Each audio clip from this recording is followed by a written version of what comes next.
Bunda, kalau anak sering rewel, susah makan atau nggak nyaman badan, jangan langsung bingung. Ternyata kuncinya ada di telapak tangan.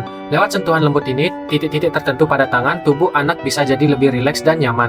Di telapak tangan dan jari tangan anak ada titik-titik yang saling terhubung dengan bagian tubuh lainnya. Saat dipijat dengan lembut, anak jadi lebih tenang, tubuh terasa lebih ringan, rasa nggak nyaman bisa berkurang. Anak jadi lebih mudah diajak makan dan istirahat. Lakukan perlahan, penuh kasih sayang, dan sesuaikan dengan kenyamanan anak. Ini bisa jadi rutinitas sederhana yang Bunda lakukan di rumah tanpa alat, tanpa ribet. Kalau Bunda mau tahu titik-titik tangan di mana saja dan cara pijat yang benar, tulis pijat anak di komentar atau langsung DM saya ya. Terima kasih.